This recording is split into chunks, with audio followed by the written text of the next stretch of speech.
get into best bets. 4-0 last week, 7-1 for the playoffs.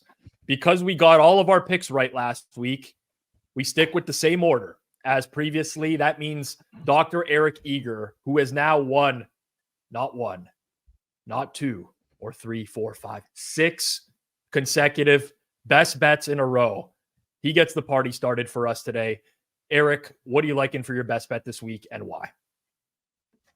I've already alluded to it, but I'm going to go with it again. I like the Detroit Lions to score over 9.5 first half points at minus 140 now and I like it good to minus 150. The San Francisco 49ers are not a great defense. We're on defensive coordinator number 3 now that D'Amico Ryans is in Houston and Robert Saleh is in New York with the Jets. The defensive backfield after Travarius Ward is not particularly good. And the Detroit Lions have plenty of weapons to go after them. Jared Goff is great in the middle of the field, but he's been good basically to all parts of the field this season as well. And look, the Detroit Lions last week against Tampa Bay as favorites took the ball with the coin flip. I think they'll take the ball in both cases if San Francisco defers and if they win the toss this week. And again, the weather is not supposed to be a factor.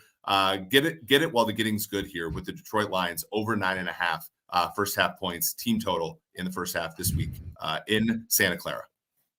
All right, Eric looking for a good game script out of the gate there with the Detroit Lions. Suma, it's over to you. Back-to-back best bet winners with the Green Bay Packers. Unfortunately, they don't play this week, so you're going to have to pivot to something else. What are you going with and why?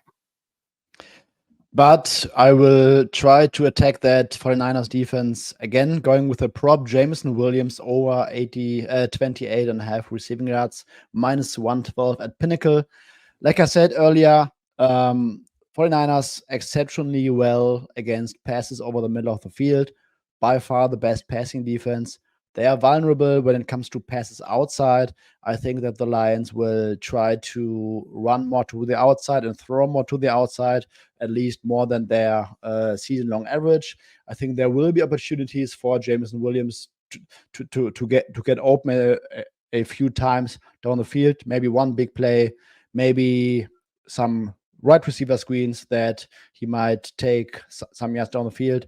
So I just think that Ben Johnson is a smart coach, looked at the Packers film from last week, 26 passes outside, and he will probably not force the issue with Jared Goff, consistently trying to beat this defense over the middle of the field. So give me Jameson Williams over 28.5 receiving yards. All right, Suma going with the prop there. I'm going to go over to a team total for my play this week. The one thing I really think is mispriced in the market going into this week is Detroit's defense. They got Lee McNeil back. They have CJ Gardner-Johnson. A lot of people are talking about them like they're an underrated unit. Don't get me wrong. Nobody's saying that they're great, but I think that they're straight up bad still. And I see a defense that's living predominantly off of turnovers, but outside of that, giving way too much. I'm going to go with San Francisco's team total over. Current main market price at Pinnacle is 28.5. over minus 139. My fair value on that is minus 151. So I have this as a 2% edge, but roughly all the team total prices in market right now are good, in my opinion. When I say that they're living predominantly off of turnovers, if we look at early down passing success rate, that's very predictive going forwards. And typically speaking, the Lions over the last month and a half or so are giving up a very high success rate on early downs. Last week against Tampa, that was only 44%, but that's much higher than Tampa typically performs in that situation. The Rams, 55% early down passing. The Vikings with Nick Mullins, 49%. Dak Prescott and the Cowboys, 48%. The Vikings again, 50%. Even Russell Wilson and the Denver Broncos in that blowout had a 46% early down pass rate. They just didn't pass much on first downs in that game. This is a Lions defense that I think can be attacked through the air. On top of that, Detroit's defense, they missed 124 tackles this season. That was only behind Carolina, Houston, Seattle, and Jacksonville.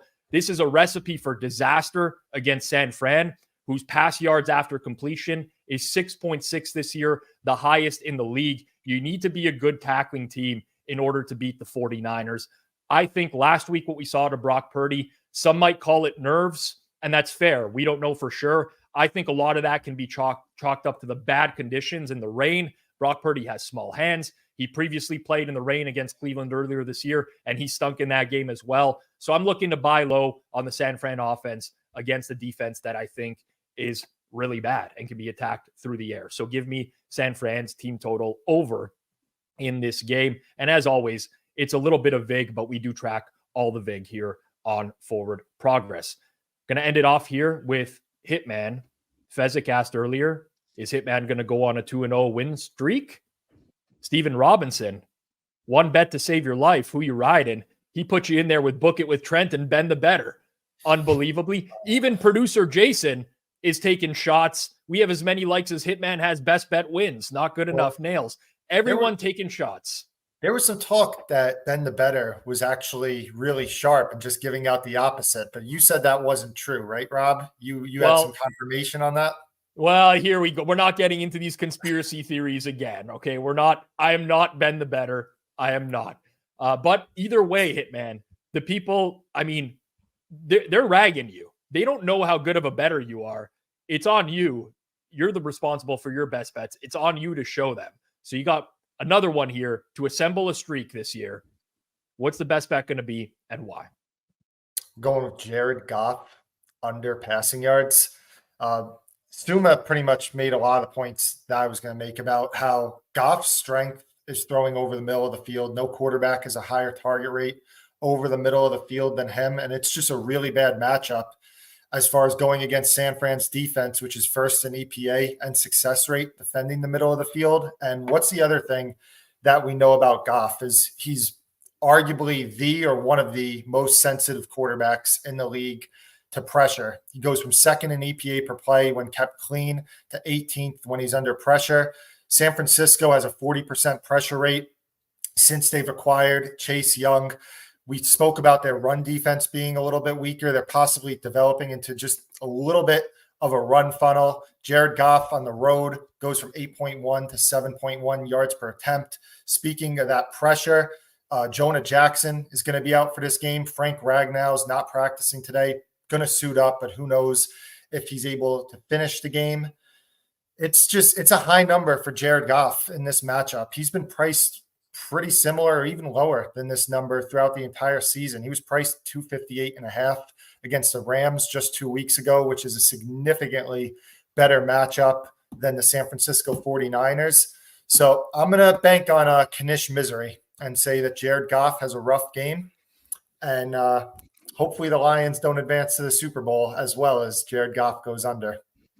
All right. There's 4 best bets from us. All of us picking the Lions and San Fran game. We don't do this. It's just whatever our bets are, but all 4 of us going to be sweating the late game this week.